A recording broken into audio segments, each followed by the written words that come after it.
Almost 600,000 po yung nagastos ko sa pagpapagamot at saka hindi talaga ako makatayo. Ang ginagawa ko po yung sa likod ko, umuupo ako sa upuan tapos nakaganon po ako para lang mais yung pain sa likod ko.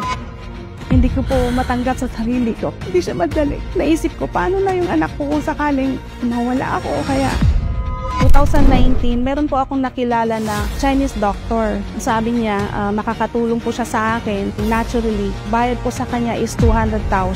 May ginawa pong procedure, mga 5 to 6 times. Pero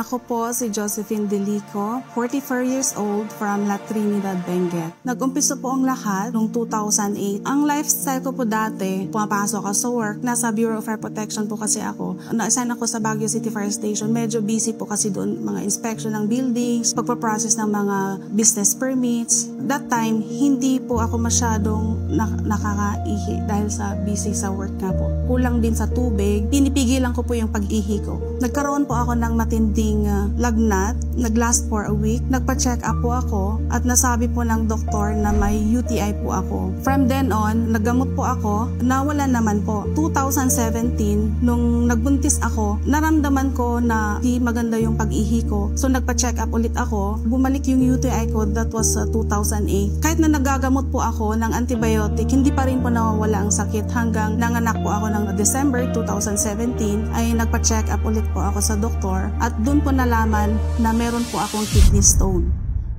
That time, hindi po ako makapaniwala kasi kidney stone, parang ang hirap kasi internal kasi siya eh. Hindi ko maatim na may sakit ako na ganun sa bato. Hindi ko po matanggap sa sarili ko kasi kapapanganak ko that time. Kaya naisip ko, paano na yung anak ko kung sakaling mawala ako kaya sa kidney nga kasi siya, a very sensitive na part ng katawan. So, nag-alala po ako dahil sa kalagayan ko. Naisip ko po yung mga anak ko. 3 po yung anak ko kasi.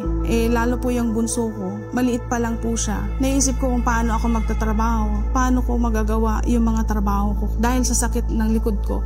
Actually, yun po yung pinaka-worst na nangyari sa buhay ko na hindi talaga ako makatayo. Ang ginagawa ko po yung sa likod ko. Umuupo ako sa upuan. Tapos, nakaganon po ako para lang mais yung pain sa likod ko. Nagra-radiate yung pain from dito po sa side at saka hanggang doon sa likod po. Kaya hindi ko maintindihan kung anong gagawin ko. Naghanap po ako ng mga doktor na makakatulong sa akin sa pagpapaalis ng kidney stone kasi ayoko nga pong ma-opera. Nag-try po ako ng mga medicine na synthetic, herbal supplements. 2019, meron po akong nakilala na Chinese doctor. Sabi niya, makakatulong po siya sa akin naturally pagpapaalis ng kidney stone. Bayad po sa kanya is 200,000. That time, wala akong pera pero ang iniisip ko lang is makapag-loan ako para mawala po yung kidney stone ko. Nag-loan po ako. Ibinigay ko po sa kanya yung 100,000 na cash. May ginawa pong procedure, mga 5 to 6 times pero hindi rin siya nakakatulong. Meron po siyang nilalagay na liquid sa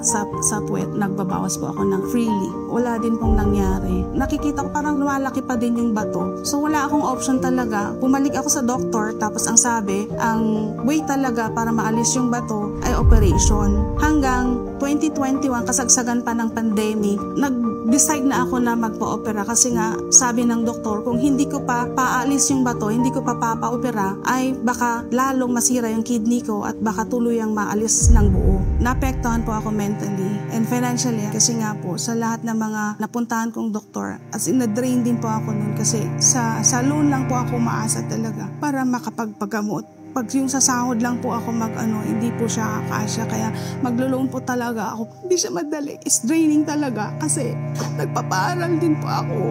Yung struggle talaga hindi ko talaga matanggap kung ako lang. Kaya na-share ko po sa partner ko yung side ko. Tinulungan din po ako para makapapa-opera. Siya po yung nag-loan para may dagdag po ako sa operation. Almost 600,000 po yung nagastos ko sa pagpapagamot at saka sa operation ko po.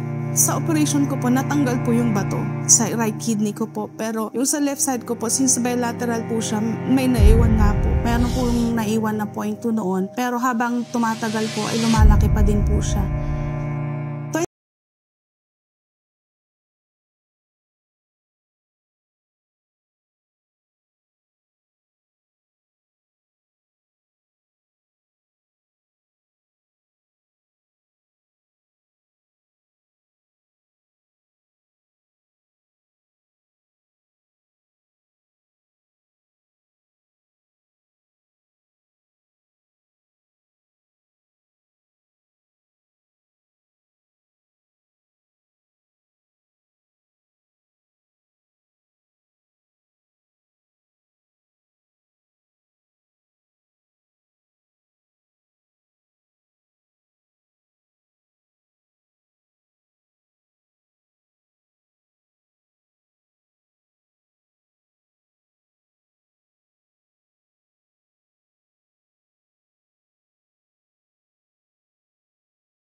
po ako, after ng ultrasound po, nakita ko po na nawala talaga yung kidney stone ko. Hindi ako makapaniwala kasi sa dami ng nainom kong gamot, synthetic at saka mga natural medicine, SBG lang talaga ang nakatulong sa akin. Yun, nakita ko talaga na effective siya sa akin. Happy talaga ako dahil SBG lang talaga ang nakatulong sa akin. Hindi ako makapaniwala talaga sa result. Kaya ang ginawa ko po, nag-consult ako sa doctor namin kasi may doctor po kami sa office. Sabi niya, okay